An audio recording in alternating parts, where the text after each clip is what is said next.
just going over this dummy here for the anniversary issue before we started the State of Depth. That's right. Happy birthday to us.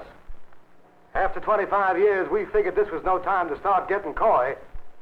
Folks around here know we always say what we mean, whether they're subscribers or advertisers or not. And the same goes for this issue, even if it is packed with advertising. I was just looking over some of these ads. They're sort of a good cross-section of business in Georgia today. There's small outfits like George White's Hardware down the street. Seems he had faith in our part of the country. In the last few years, a lot of big folks have shown they have faith in Georgia.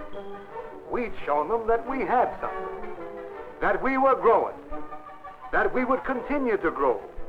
And believe you me, they came. Big plants, little plants, processing plants, manufacturing plants. You name them, we had them. And it wasn't only the outsiders that showed faith in Georgia. All this had an effect on our own industry. They got growing pains, too. In some cases, it was industry surging ahead with new products. In other cases, it was older industry, revitalized with new ideas, with new equipment. A whole new spirit has come over Georgia, a spirit that's digging right down into its depths and finding opportunity. An opportunity to build, an opportunity to grow. Yes, sir, to grow. And we have grown, and our cities have grown. The new Georgia, a buzzing beehive center of the whole new South. Did you ever figure out why George White decided to start his store here in Georgia? Or for that matter, why all those big companies started moving here? Or what made our own industries grow and our cities grow with them? Well, it wasn't the weather. And you can be sure it wasn't just Southern hospitality. We've had the weather and the hospitality, too, for a long time. No, it was just one thing. The same thing that put all the ads in this dummy. It was purchasing power. But whose purchasing power? Not industrial. That's all come about since. It was the purchasing power of the farmers. And you know what started the whole dang thing? Oh, I know lots of people will give you 11 different answers. But I was here. My idea was that this whole thing started back at the bottom of the Depression, when a certain man came along, a man who had faith in the common people. Sure, I'm speaking of Franklin D. Roosevelt. There's been a lot of things said about him in the last few years. That's the wonderful thing about hindsight. It's so easy to look back and criticize. But I always wonder what all these critics were doing back in the 30s. I know what he was doing. I saw the effects of it right in this town. I saw just one of the things he believed in, take poverty and raise it to purchasing power. I'm talking about the Rural Electrification Act and what it did for the people in this state. You know, I like to think that Mr. Roosevelt got the idea for rural electrification right here in Georgia, even before he was president, when he first started coming to Warm Springs. I like to think as he drove along the Georgia roads from the train to Warm Springs, he saw the human misery and the poverty that had become the stigma of rural America. And let's not kid ourselves. Rural America was poor. Tobacco Road might have been an exaggeration, but it wasn't all imagination.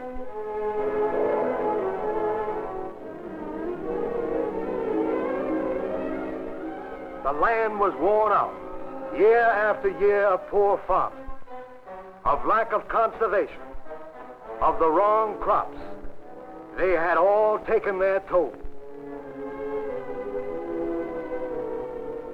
Any young fella that had any ambition knew there was only one road he could take to make something out of himself. The road right out of Georgia.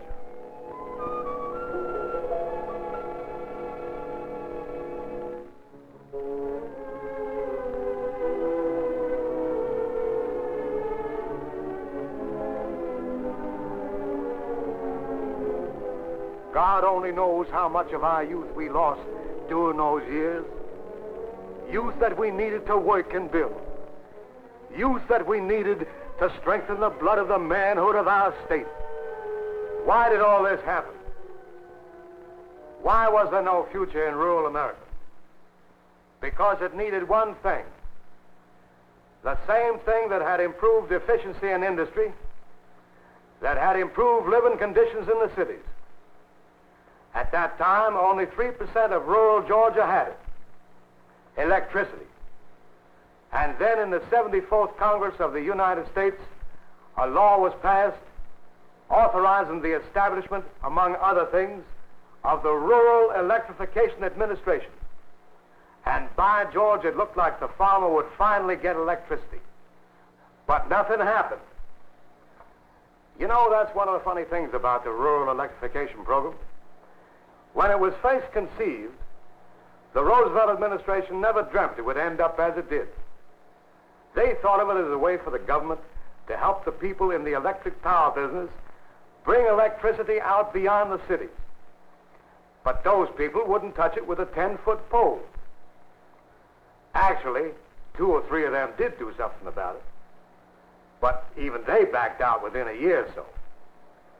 So that's the way it stood for quite a while. The power people all said that even with cheap money, rural electrification wasn't feasible. Now, I'm not going to try to explain to you what they meant by it's not being feasible. I think that's something the power companies should explain. I know what you're interested in is what did happen. Well, I'll tell you what happened. The people of rural Georgia, the people with faith in each other, the people who believed that the only thing you had to fear was fear itself, took this plan that wasn't feasible and made it work. But first they had to have organization and leadership. There had to be men who had the vision to see what electricity could do for rural Georgia. Men who would be willing to work to make this dream come true. And then this dream had to be explained to the people. Not everybody could see this dream. Their eyes had been clouded by too much poverty, by too much lack of opportunity.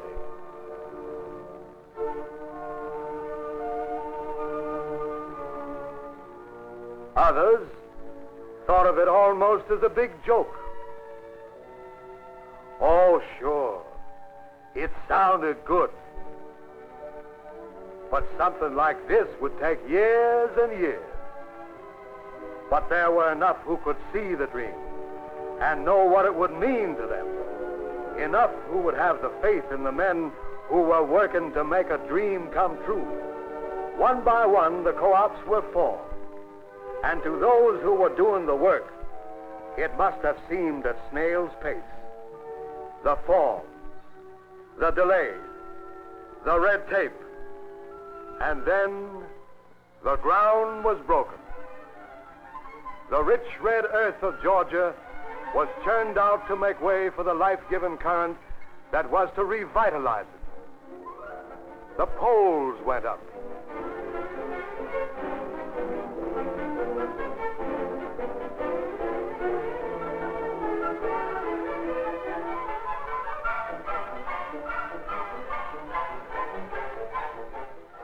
The wires were strung.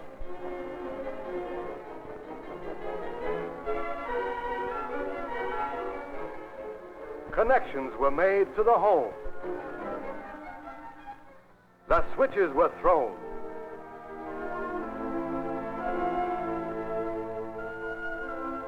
And there was light. Yes, there was light. But more than just the light of illumination. It was a light of opportunity, burning for the first time in the darkness of poverty. It was the light of progress. It was the light of education, the light that blinded disbelief and derision. It was the light that justified faith and confidence. Unless you were right there to see it, you just couldn't believe the emotions those people felt when they saw those lights go on for the first time. A moment ago, I said that when the rural electric cooperatives first started, only 3% of rural Georgia had electricity. Do you know what figure it has grown to now? Over 90%. It's amazing what you can do when someone has faith in the common man. When someone knows the real meaning of human rights, the right to work together, the right to pull yourself up by your bootstraps when you have to. Yes, sir. Some of these people that are always screaming about the alphabet agencies should take a little trip around this state of Georgia and see what just one of these agencies has done for private industry in rural Georgia. Just for an example, the growth of the poultry industry ties right in with rural electrification. Incubators, electrical feeders, then take processing. You need electricity for assembly line production. Yes, sir. Electricity makes for efficiency and profit. It's transformed the roadside restaurant into a shining eating place, serving delicious Georgia-grown foods. It's built the tourist business with modern motels, offering every convenience: television, electric heat, air conditioning. And let's not forget agriculture. Georgia peaches are better peaches today. Electricity has brought new methods and new equipment into the orchards. They're packed better and faster. And apples, too. Larger crops, better returns. Just look at any crop in Georgia. Back of the tractors, back of the cotton pickers, there's rural electricity.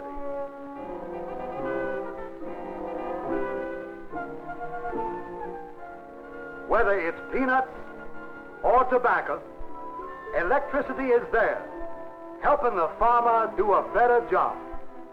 And what about the four-footed crops? Take beef cattle. You think this would have been possible without electricity? Well, take a look. Where do you think that water's coming from? That's right, rural electricity.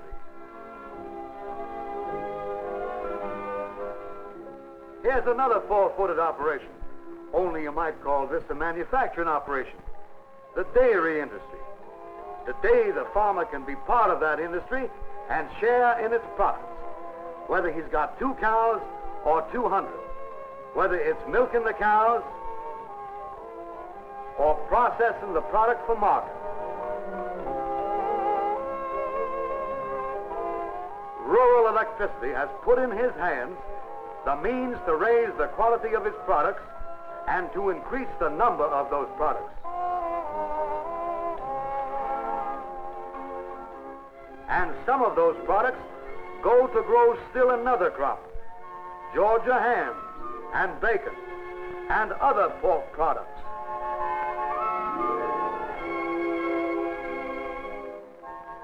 And what about the man whose vision made all this possible? The guy who had faith when it was needed. The rural farmer. Electricity has brought within his reach the tools to restore his soil. His crops are in better condition when he takes them to market. And you'll notice that's no pair of mules he's driving. Electricity has brought closer to him the equipment to better process his crops. Equipment that means more money to him and more and better food for people everywhere. That pole in front of his house and the wires running from it have raised his standard of living. It's taken the chains of drudgery from his wife.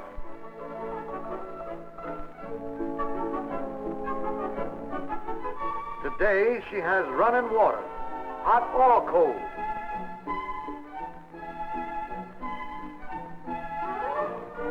modern cooking, smokeless, trouble-free. Refrigeration, to live better. Appliances, gadgets, call them what you will. They all add up to better, happier, more progressive living. And what of the children of rural Georgia? Electricity has brought them healthier lives, sound minds in strong bodies. But more important than that, happy children from happy families.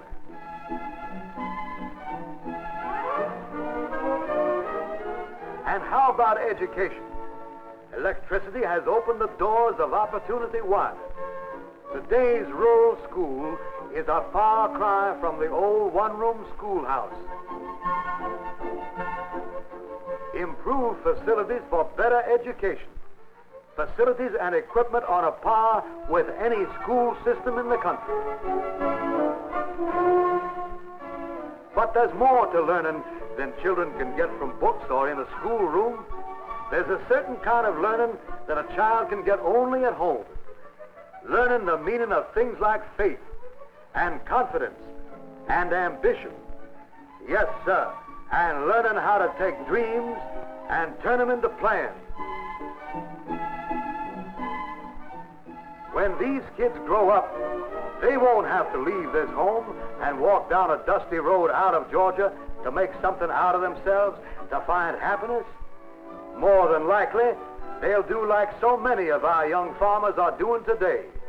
And when the time comes to go out on their own and start their own families and homes, they'll build that new home right on the family farm.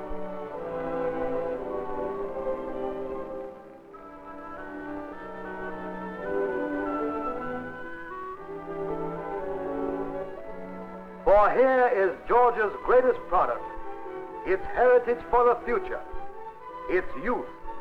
And the coming of electricity to rural Georgia has been the means of providing for this youth the opportunity to claim their birthright of life, liberty, and the pursuit of happiness without having to leave the soil of their own state.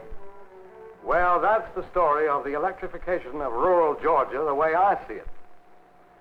Of course, a lot of people are still critical of the program. It's those very same people that are amazed at its success. And why shouldn't it be successful? It's a private business, not a government subsidy.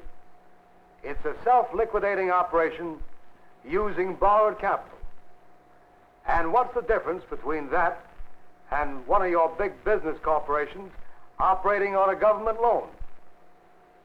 As you can guess, this whole rural electrification program has meant a lot to me and to my paper, and to the people my paper serves. Rural electrification has meant a lot to the whole state of Georgia, from the mountains right down to the Atlantic Ocean.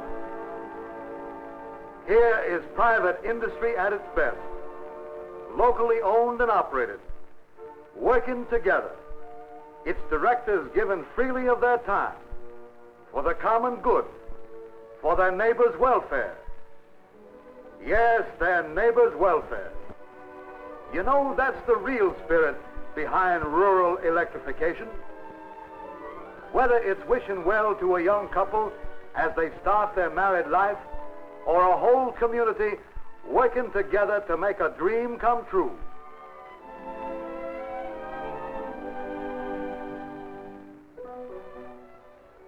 Yes, because here is a dream come true, held together by heartstrings, not purse strings.